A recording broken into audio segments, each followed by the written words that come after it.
Hello friend, कैसे हो आप सब। मैं आशुतोष एक बार फिर से आप सभी लोग का वेलकम करता हूं आप लोग के अपने YouTube channel lecture of engineering में। तो आज आपका है जावा में लेक्चर नंबर 3। तो जावा आपका बहुत ही बेसिक चल रहा है ताकि किसी भी स्टूडेंट को कोई भी प्रॉब्लम ना आए। तो मैं आपसे अनुरोध करना चाहता हूँ कि सभी लोग लेक्चर 1 से देखो ताकि एक सिंगल प्रॉब्लम आपके मन में क्रिएट ना हो। अगर आपको प्रॉब्लम आता है, कोई डाउट आता है, कुछ आपको समझ नहीं आता है, तो मेरे टेलीग्राम ग्रुप का लिंक, व्हाट्सअप का लिंक दिया गया है जो है डिस्क्रिप्शन बॉक्स में, तो जा करके ज्वाइन हो जाइए। तो चलिए क्लास को स्टार्ट करते हैं बिना किसी देर के। अब यहाँ देखिए सबसे पहले कि यहाँ पे जावा में कंपोनेंट कौन कौन से होते हैं। यहाँ देखिए पहला आपका होता है डॉक्यूमेंट सेक्शन।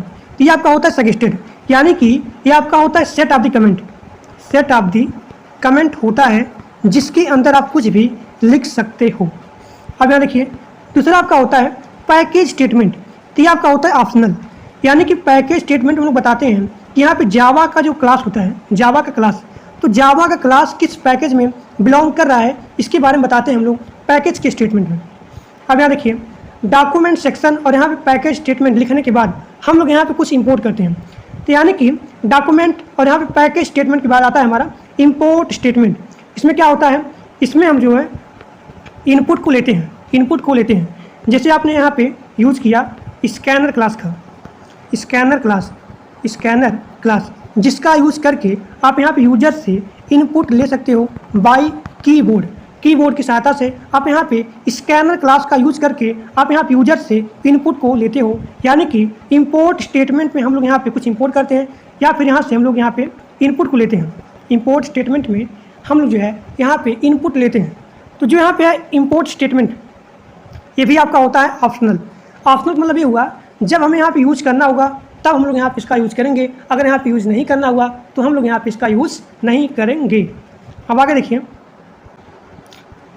यहाँ देखिए अगला आपका है इंटरफेस स्टेटमेंट। इंपोर्ट स्टेटमेंट के बाद हमारा आता है इंटरफेस स्टेटमेंट। तो ये भी आपका होता है ऑप्शनल। इंटरफेस स्टेटमेंट के बारे में हम लोग बाद में पढ़ेंगे, ठीक। अब यहाँ देखिए इंटरफेस के बाद आता है हमारा क्लास डिफिनेशन। तो ये भी आपका होता है ऑप्शनल। लेकिन यहाँ देखिए अगला आपका है मेन मेथड डिफिनेशन। तो ये आपका ऑप्शनल नहीं होता है, ये आपका होता है एसेंशियल, यानी कि इसके बिना जावा प्रोग्राम चलेगा ही नहीं, जावा प्रोग्राम चलेगा नहीं।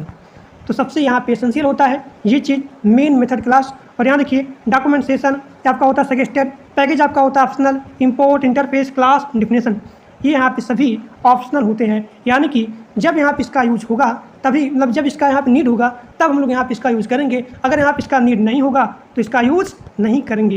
ये आपका हो गया optional and these are the essential, क्योंकि इसके बिना क्लास, इसके बिना जावा प्रोग्राम नहीं चलेगा। अब आगे देखिए, अब यहाँ देखिए डेटा टाइप क्या होता है।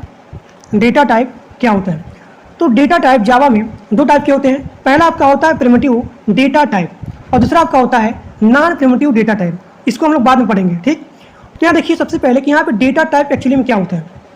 तो डेटा टाइप देखने के पहले सबसे पहले आप यहाँ देखिए कि यहाँ पे वेरिएबल क्या होता है। वेरिएबल क्या होता है, तो यहाँ देखिए वेरिएबल एक कंटेनर होता है। वेरिएबल एक कंटेनर होता है जिसके अंदर हम लोग यहाँ पे वैल्यू को स्टोर करते हैं। तो ये जो वैल्यू है, यह वैल्यू किस तरह की होती है, यह वैल्यू किस तरह की होती है, किस तरह की नहीं होगी, इसके बारे में कौन यहाँ पे डिटरमाइन करता है। तो यहाँ पे डेटा टाइप यहाँ पे डिफाइन करता है, डिटरमाइन करता है इस वैल्यू को। अब यहाँ देखिए कि यहाँ पे डेटा टाइप क्या होता है, इसका डिफिनेशन ये यहाँ देखिए डेटा टाइप क्या होता है, सेट ऑफ वैल्यू होता है और यहाँ पे सेट ऑफ ऑपरेशन होता है और इन्हीं को ये क्या करता है, डिफाइन करता है, डिटरमाइन करता है। तो उसे बोला जाता है क्या, डेटा टाइप बोला जाता है। अब यहाँ देखिए डेटा टाइप होते हैं दो टाइप के। पहला आपका होता है प्रिमिटिव डेटा टाइप और दूसरा आपका होता है नॉन प्रिमिटिव डेटा टाइप। अब यहाँ देखिए प्रिमिटिव डेटा टाइप क्या होता है, ये जावा के द्वारा सपोर्ट किया जाता है। यानी कि primitive data type supported by the Java. और यहाँ देखिए नॉन प्रिमिटिव डेटा टाइप यह जो है ड्राइव होता है किसके द्वारा, प्रिमिटिव डेटा टाइप के द्वारा यहाँ पे ड्राइव किया जाता है। Non primitive data type primitive data type के द्वारा यहाँ पे ड्राइव होता है। तो आप यहाँ लिखेंगे कि यहाँ होता है नॉन प्रिमिटिव डेटा टाइप, यह जो है ड्राइव होता है, drive by the primitive data type. अब यहाँ देखिए प्रिमिटिव डेटा टाइप, तो प्रिमिटिव डेटा टाइप यहाँ होते हैं 8। तो यहाँ पे 8 प्रिमिटिव डेटा टाइप होते हैं जो यहाँ पे जावा के द्वारा सपोर्ट किए जाते हैं, जावा के द्वारा सपोर्ट किए जाते हैं। पहला आपका हो गया बाइट, दूसरा आपका हो गया short, integer, long, float, double, char यानी कि कैरेक्टर, और यहाँ बूलियन हो गया। और यहाँ देखिए दूसरा आपका होता है नॉन प्रिमिटिव डेटा टाइप। इसमें आपका हो गया string, array, list, set, stack, vector, dictionary और जितने सारे आप होते हैं यूजर डिफाइंड क्लासेज, तो ये सभी यहाँ पे आते हैं नॉन प्रिमिटिव डेटा टाइप के अंदर। अब यहाँ देखिए बाइट क्या होता है, शॉर्ट क्या होता है, इंटीजर क्या होता है, लॉन्ग क्या होता है, फ्लोट क्या होता है, डबल क्या होता है, कैरेक्टर क्या होता है, और यहाँ पे बूलियन क्या होता है। अब यहाँ देखिए बाइट क्या होता है, तो बाइट जो होता है यह नंबर को स्टोर करता है, यह नंबर को स्टोर करता है। अब यहाँ देखिए बाइट का रेंज होता है -128 से लेकर के 127 तक। अब यहाँ देखिए -128 कैसे आया और यहाँ पे 127 कैसे आया, तो आपको यहाँ पे नोट करना है कि आपको यहाँ पे आगे होगा माइनस। तो यहाँ देखिए यहाँ जो बाइट होता है यह जो है एक बाइट को लेता है, यानी कि byte it takes one byte. अब यहाँ देखिए जब यहाँ पे एक बाइट को लेगा तब यहाँ देखिए कि यहाँ पे 128 कैसे आ गया।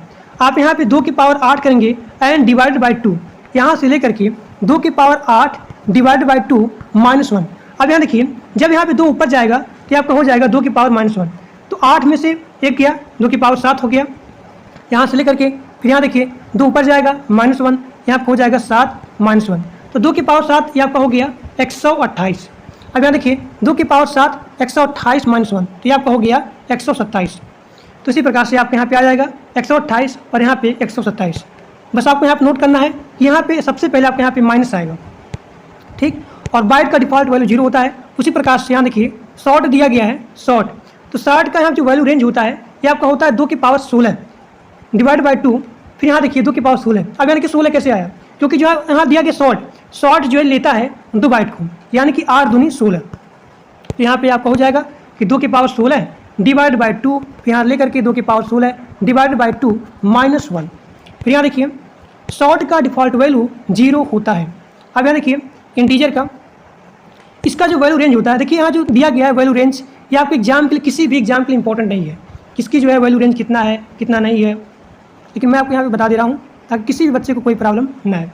अब यहाँ देखिए इंटीजर क्या होता है, इसकी जो होती है वैल्यू रेंज ये आपकी होती है 2 की पावर 32, आगे आपका आएगा माइनस, यहाँ देखिए 2 की पावर 32 डिवाइड बाई 2, फिर यहाँ देखिए 2 की पावर 32 -1। अब यहाँ देखिए 32 कैसे आया, 32 कैसे आया, तो जहाँ होती है इंटीजर यह जो लेता है 4 बाइट को, यानी कि 8 चौक के 32, तो आपके यहाँ हो जाएगा 2 to the power 32 divide by 2 से लेकर के आपका हो जाएगा 2 की पावर 32 बाई 2 -1, और इसकी भी डिफ़ॉल्ट वैल्यू 0 होती है।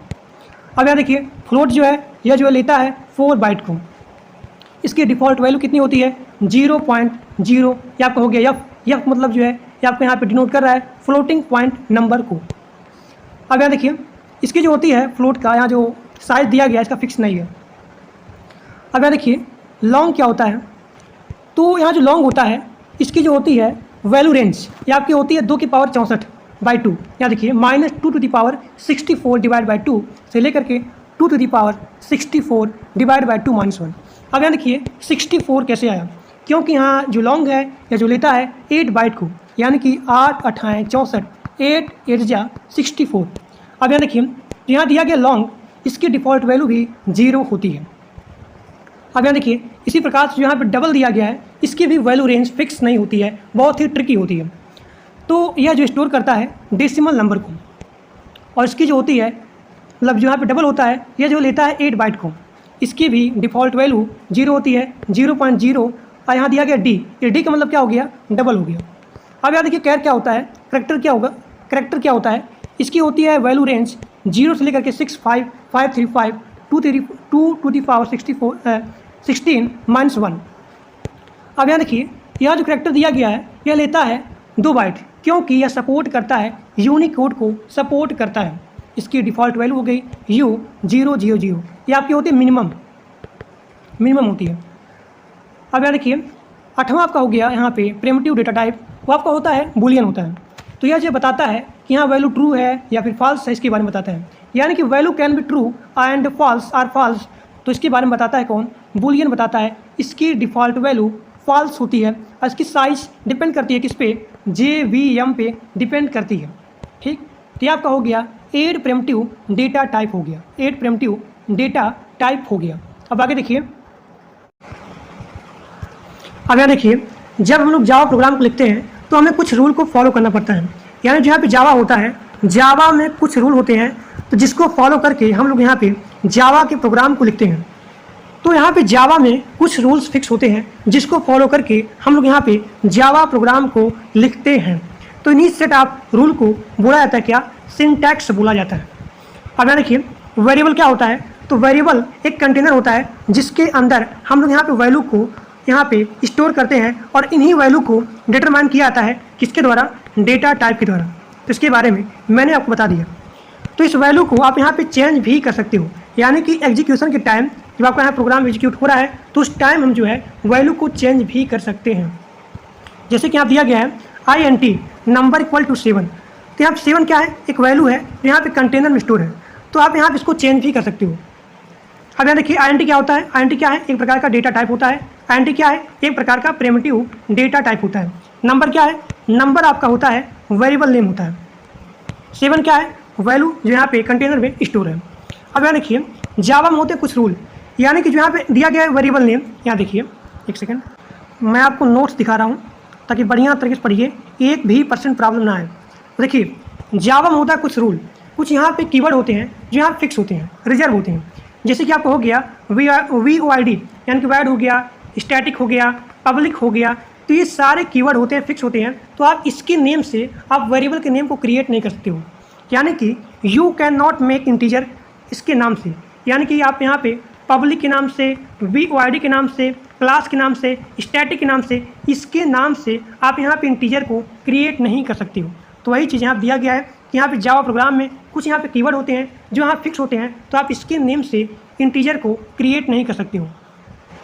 यहाँ देखिए जावा प्रोग्राम में होते हैं कुछ कीवर्ड यहाँ फिक्स होते हैं, तो आप इसके नाम से इंटीजर को क्रिएट नहीं कर सकते हो। तो जैसे कि आपका हो गया पब्लिक हो गया, क्लास हो गया, स्टैटिक हो गया, VOID हो गया, मेन हो गया, तो ये सारे कीवर्ड होते हैं जावा प्रोग्राम में फिक्स होते हैं, तो आप इसके नाम से अदर इंटीजर को क्रिएट नहीं कर सकते हो। तो वही चीज़ यहाँ पे बोला गया है। अब आगे देखिए, अब यहाँ देखिए वेरिएबल क्या होता है, मैंने इसके बारे में बहुत ही बढ़िया तरीके से आपको बता दिया कि यहाँ पे वेरिएबल क्या होता है। यहाँ देखिए INT नंबर इक्वल टू 7, तो यहाँ पे जो नंबर होता है, नंबर क्या है, वेरिएबल नेम है, वेरिएबल नेम है। अब यहाँ देखिए क्या क्या रूल होते हैं जिसको आप यहाँ पे डिक्लेयर करते हो, किसको, वेरिएबल के नेम को, यानी कि rules for the declaring a variable name. तो यहाँ देखिए कुछ यहाँ पे रूल होते हैं जिसको आपको यहाँ पे फॉलो करना पड़ता है फॉर डिक्लेयरिंग वेरिएबल नेम। पहला आपका होता है कि कोई भी नाम यहाँ पे डिजिट से स्टार्ट नहीं होगा। जैसे कि यहाँ दिया गया है 1, फिर यहाँ पे SHUTOSH, INT 1, यहाँ देखिए दिया गया है SHUTOSH, ये आपका हो गया इनवैलिड, आपके यहाँ पे आ जाएगा। फिर यहाँ देखिए जो आपका यहाँ पे नाम है, तो नाम होना चाहिए केस सेंसिटिव, यानी जैसे आपका यहाँ दिया जाता है बॉडी, तो बॉडी भी यहाँ पे होना चाहिए स्मॉल में। यहाँ देखिए दिया भी गया है आशुतोष, यहाँ दिया गया है स्मॉल लेटर, फिर यहाँ देखिए कैपिटल लेटर हो गया, यानी ये आपका है अलग अलग। फिर यहाँ देखिए जो आपका यहाँ पे कीवर्ड है, तो जावा में कुछ होते हैं कीवर्ड होते हैं जो यहाँ फिक्स होते हैं, तो आप यहाँ पे उसके नाम से कोई अदर इंटीजर को क्रिएट नहीं कर सकते हो। जैसे कि आपको हो गया स्टैटिक हो गया, पब्लिक हो गया, ठीक। और यहाँ देखिए वाइट स्पेस नॉट अलाउड, यानी कि यहाँ पे स्पेस की आपको यहाँ पे अलाउ नहीं होगा। जैसे कि आपको यहाँ दिया गया INT code with Ashutosh Siddhi invalid, तो आपका हो जाएगा इनवैलिड हो जाएगा। अगर यहाँ पे स्पेस आ गया तो आपका हो जाएगा इनवैलिड। तो यहाँ देखिए ऐसे होगा, आपका होगा इनवैलिड, मतलब यहाँ पे INT, फिर यहाँ देखिए कोड, फिर यहाँ पे विद आशुतोष, ठीक। अब यहाँ देखिए कैन कंटेन अल्फ़ाबेट, जैसे कि आपका हो गया यहाँ पे डॉलर कैरेक्टर, फिर यहाँ देखिए स्पेस, फिर यहाँ देखिए कैरेक्टर हो गया, डिजिट हो गया।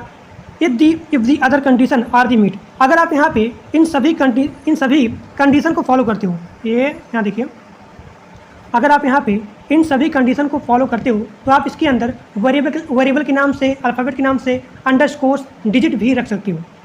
यानी कि अगर आप यहाँ पे ये सारे कंडीशन को फॉलो करते हो, तो आप यहाँ पे वेरिएबल, फिर आप यहाँ पे डिजिट, इन सभी को आप यहाँ पे रख सकते हो। लेकिन जो आपका यहाँ पे डिजिट होगा वो आपका यहाँ पे आगे स्टार्ट नहीं होगा, यानी कि आपको स्टार्टिंग नहीं होना चाहिए। जैसे कि मैं लिखा INT, फिर मैंने यहाँ लिखा आशुतोष, लिखा आशुतोष, ठीक।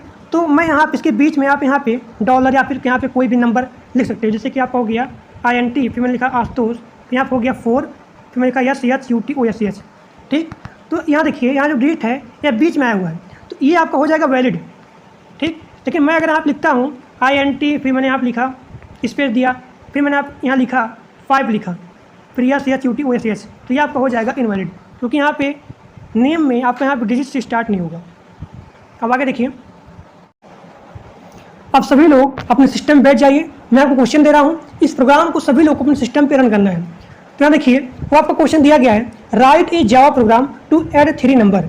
फिर से सुनिए, write a Java program to add 3 number, यानी कि 3 नंबर को आपको यहाँ पे ऐड करना है। यहाँ देखिए, आप यहाँ लिखेंगे दी, यहाँ देखिए इसके नीचे सिस्टम डॉट आउट प्रिंट, वही जो आपका पीछे वाला था वही चीज़ है। तो अगर आप यहाँ पे लिखेंगे हेलो वर्ड, तो आपको यहाँ पे आ जाएगा हेलो वर्ड। तो यहाँ देखिए 3 नंबर को आपको यहाँ पे ऐड करना है। तो मैंने आप लिखा INT num1 = 6, INT num2 = 5, फिर यहाँ पे INT num3 = 7। क्या देखिए 7 5 12 6 18, तो आपको यहाँ पे आउटपुट आ जाएगा 18 में। तो आप यहाँ पे लिखेंगे इसके नीचे INT sum = num, मतलब यहाँ पे नंबर 1 प्लस नंबर 2, फिर यहाँ देखिए नंबर 3। तो आप यहाँ पे लिखेंगे num1 प्लस num2, फिर यहाँ पे स्पेस प्लस स्पेस, फिर यहाँ पे num3, फिर आप इसके नीचे लिखेंगे सिस्टम डॉट आउट, फिर यहाँ लिखेंगे प्रिंट ln सम।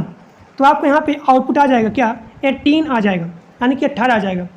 तो आप यहाँ देखिए ध्यान से, यहाँ लिखा गया क्या, प्रिंट लिखा गया है, केवल यहाँ पे लिखा गया प्रिंट, यहाँ पे ln नहीं लिखा गया है। अगर यहाँ पे ln होता तो आपका 18 नीचे होगा। अभी देखेंगे इसको, तो ये आपका हो गया answer, write a Java program to add 3 number. अब आगे देखिए कि अगर हम लोग यहाँ पे प्रिंट ln लिखते हैं, अगर यहाँ पे ये एक सेकंड, अगर हम लोग यहाँ पे लिखते हैं प्रिंट ln, तब क्या होगा।